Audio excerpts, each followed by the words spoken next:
What's up, everybody? Cam here with 2 Button Brass for another episode of the Excerpt Challenge. This week we have a really special one in store for you because I am bringing Symphony Fantastique to the group.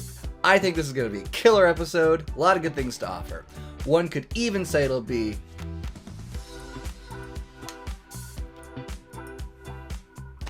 fantastic.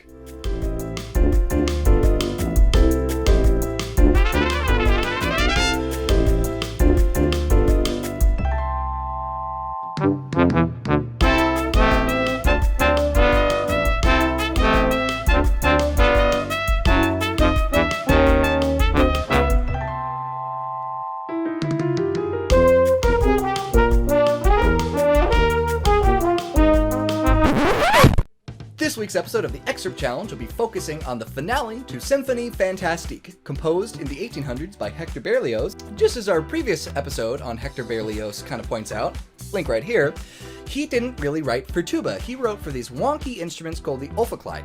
In modern orchestras, this is performed on F-tubas, but it is one of the few examples of orchestral repertoire that utilizes two unique tuba parts. Whenever we have more than one tuba, it is almost always in unison or sometimes in octave. You have like a low, rumbly one and then one that's a little higher.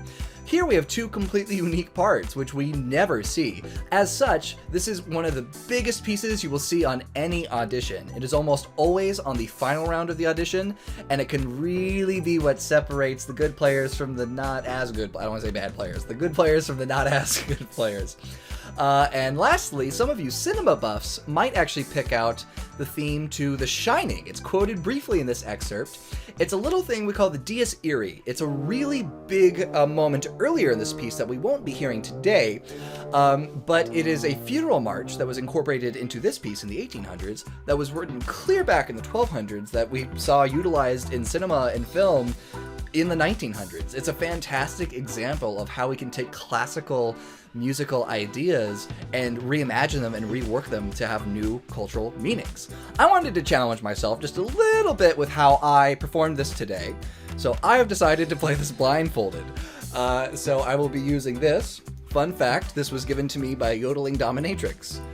Yes, that is true. No, I will not be going into further details. I think we should hear how it sounds. Check it out.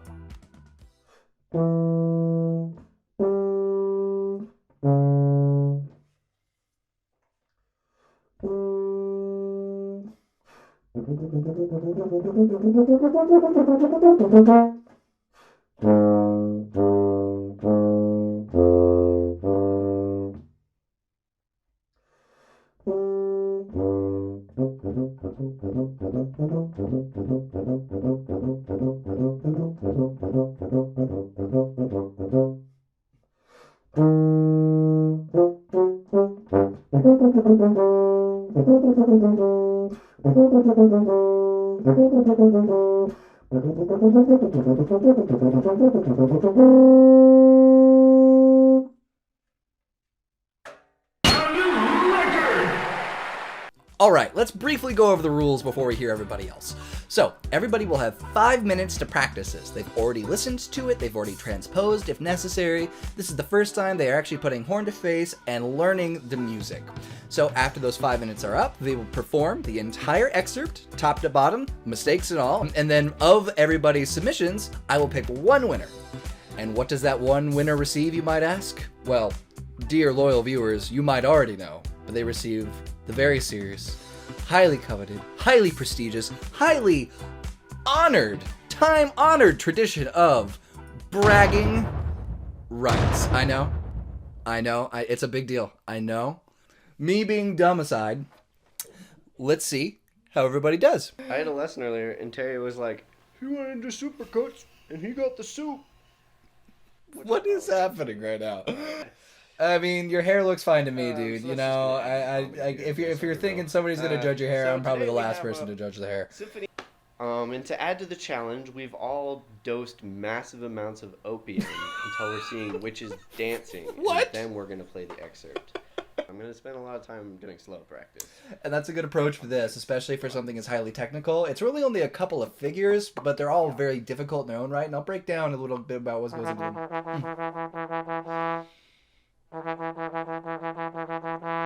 Yeah, he's working on the triple tongue. He already knows. I want to go da da da da da da da. So he makes a great That's where I'm point just gonna here. spend a little time. Yeah. So the thing about that, I typically, when triple tonguing, like to do the same thing. Ta ta ta ta ta. So you have the repeated ta ta symbols for the 3 and the 1 where it repeats. For this excerpt, that doesn't really work is the problem. For a lot of other stuff, you can get away with that. It's fast and it's too continuous, so you have to do the taka-taka-taka-taka-taka-taka-taka if you're going to have any hope of actually having a coherent musical line. Otherwise, it just sounds really stilted, and it's harder. Apart all the. That's probably one thing you won't hear the other guys doing. If you want to really swag out, the thing that you can do is you've noticed how it goes back down to that G, A, B flat. Bop, bop, bop, bop. You can actually keep that line going. That's how it was originally written for the ophicleide. You just have to kind of hit the low C and bounce off it. It's more felt is if it's a bar of 1 almost, where if the long note is a bar of 2, the motion is a bar of 1.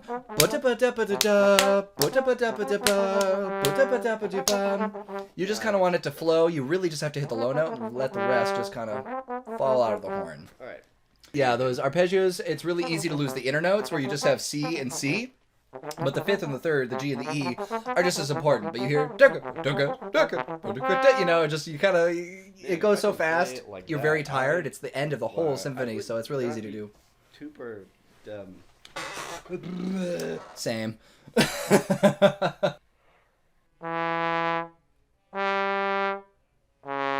Nice. Good center on those.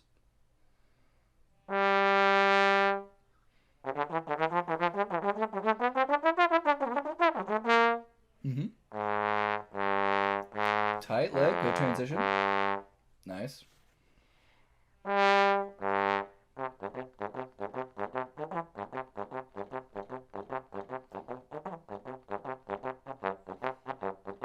Good.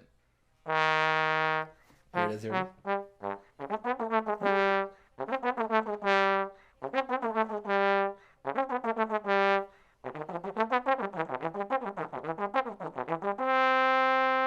Nice. Did he add an extra arpeggio at the end? I'm not quite sure. Really nice. Clean. Okay. Yeah. Really good job from Alex. If I'm going to nitpick a couple things, the Diers area was great, and all these long notes were really centered. During the little bass line part, bump, a bump, a bump, a bump, you want to have that lower note be a little more audible. It's really easy to get that too staccato and too choked. But, you know, it just kind of got a little lost there. And then the last figure with the octaves, you want more on the lower note and less on the higher note. The figure at the beginning was also very clean, so strong start from Alex. Yeah, good grade, good grade. Let's move on to our next contestant. Going with the yellow plaid today. All right, respect the drip, as it were. Respect the drip. But he's actually heard me play this live. So let's see if I can recall it, yeah? I think I'm just going to do it on C trumpet because I like that choice for the same reason I play this on an F tuba. I don't own an ophicleide.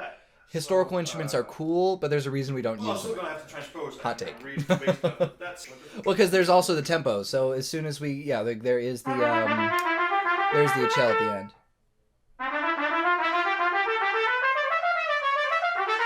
Oh, that was very clean. He could use a little bit more pulse in this. It doesn't have to be a very heavy pulse, where he's doing a good job with the line, but the tuba thing would be to give that a little bit of rhythm. It helps the overall progression of the orchestra there, to have a little bit of rhythm coming from the tuba. It's probably the cleanest I've ever heard that arpeggio, to be honest. Because even the best tuba players that are those final arpeggios get a little muddied, we'll say. A half step. You can just see that it's like a small trombone. I love it. They can be a little, great observation. These can be a little bit more detached. This can be a little subtle. This doesn't have to be the heaviest thing we do. It bounces a little bit. You know, you can go even higher if you really want to flex, but I don't even do that. Oh, that's the whole 5 minutes. Okay. He's doing a lot of really good things in places, so I'm wondering how much of that makes it in the final take. Oh, yep, what? We're going.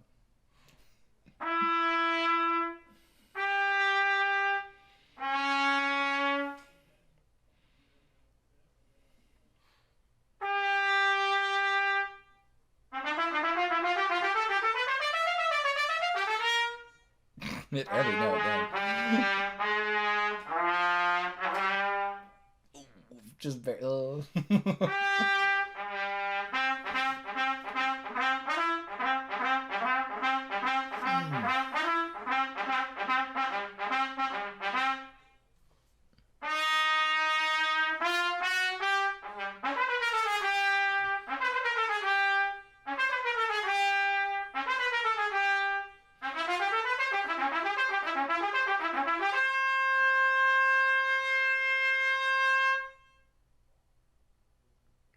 Not bad. Not bad. Thank you, Cameron. I hope you. You're welcome. I hope you enjoyed that. I played it. I did. Okay, really good showing from Svend. So kind of like I was briefly touching on, a lot of the stuff that he was practicing in his 5 minutes actually didn't quite make it into the final take. That's the nature of this excerpt. For every one thing that goes well, 3 things tend to go wrong. In the practice session, I loved the bass line. Bump, bump, bump, bump, bump. There, the tempo was a little too slow, and he lost a little bit of the bounciness, so it lost some of that characteristic bass line feel. The initial triplet figure was very clean, but the moment he transitioned to the Dies Irae, it didn't quite have the right feel. That's just the nature of this excerpt, which is kind of one of the reasons I wanted to bring it on. It's just such a unique challenge. Someone could even say a unique excerpt challenge. And we're back. Sorry about that. I had to reset the camera real quick. Last up, we have Mr. Daniel Skib on the contestants floor. Let's see how he does. Pressing play. Now. And this is a great piece of music that I've unfortunately never had the chance to play. Really? So, I oh, guess wow. This got to be fun then. As close as I'm going to get for now. Please, yeah. Okay, so I don't think he'll take it up the octave either, because that's such a unique tuba thing. Like, why would you ever know that unless this was one of the pieces of music you play all the time? I was wondering if anyone surprised me, though. That's really nice. That's very clean. Oh. Oh. Oh. That's the best Dies Irae I've heard all day. I kind of want to give him the dub right now just because that Dies Irae is so good. But I'll wait for the whole thing. Very clean. It just needs a fat low note, and then the rest of the notes, the other 5, just flow out of the horn. You don't want to be really trying to... So everything else works. That last figure just does not work well on tuba and on horn, I'm now discovering. All the same problems I have with this excerpt, I think he's having as well. I'm trying to really think about like springing off of the lower one. So I'm what am I saying? I thought, yeah. Too hard and just like losing all momentum. But you really need all of them. That's, I mean, I guess, I don't know how much of a revelation that is. You need to play all the right notes, guys. Yeah, like everyone kind of knows that. This is one of those figures, the more you practice it, the less sense it seems to make. You kind of have to rely on a little bit of physical instinct. This is a very physical excerpt, in my opinion. Musicality. Because I feel like it just, at least right now, I'm just kind of like, boom. And that's the orchestra, because he's an orchestral horn player. I mean, he does a lot more than orchestra, but there's a lot more nuance in orchestral horn parts. Orchestral tuba parts are very... they're utility-like, you know, they're meant to serve a foundational purpose without having a lot of nuance at times. You're not going to see a lot of melodic nuance. The nuance of the part is playing it effectually correct.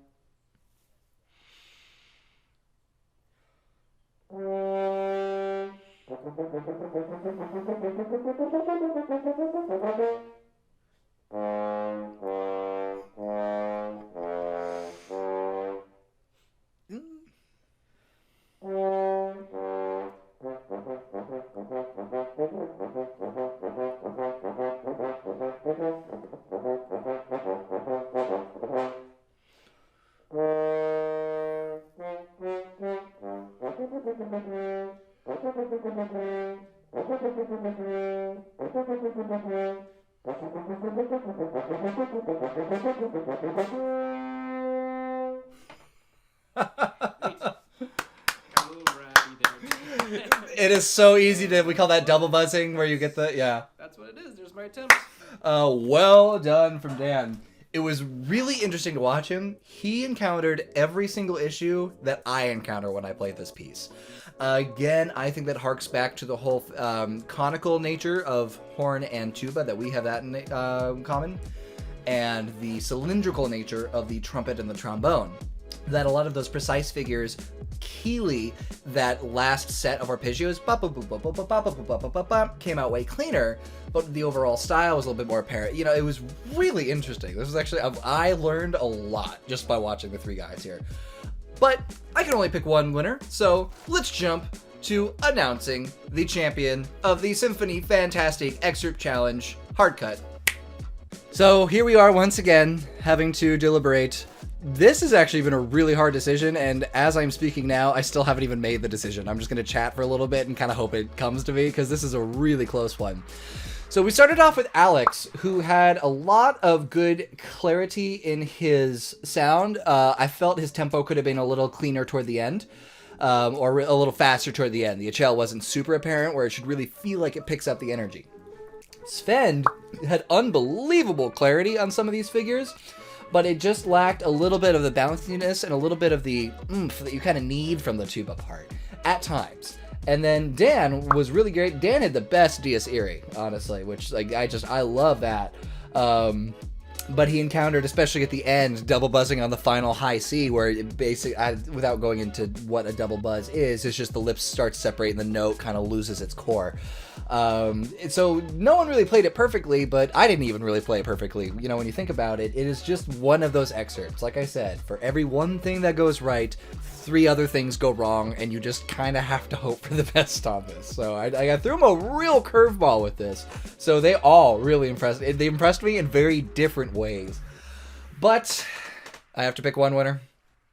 I can only pick one winner. I wish I could pick a 3-way tie. I really do. But let me get that drum roll. The winner of the Symphony Fantastique Excerpt Challenge is Mr. Daniel Skib. Well done, well done, well done. Honestly, and I even kind of hinted at it the first time I listened to you, it's that Dies Irae, man. It just sounded so beefy. And while it may not be a prominent part of this excerpt as we hear it in this microcosm, when you think about the whole work and what the Dies Irae means to this 5th movement, the finale movement of the entire symphony, he really kind of captured that. And that in summary, that recognition of style and really capturing that style was what for me puts that over the edge. But let's see what you guys have to hear in the comments. Did you think Dan won? Maybe Sen, maybe Alex. Let us know what you think, and let us know if there's any other excerpts you'd like to see us tackle in a few excerpt challenge.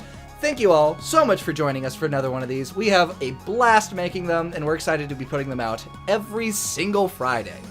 Make sure to leave a like if you enjoyed the video, and don't forget to subscribe and hit the little bell icon to see more of our content uploaded regularly. Until next time, guys, see ya.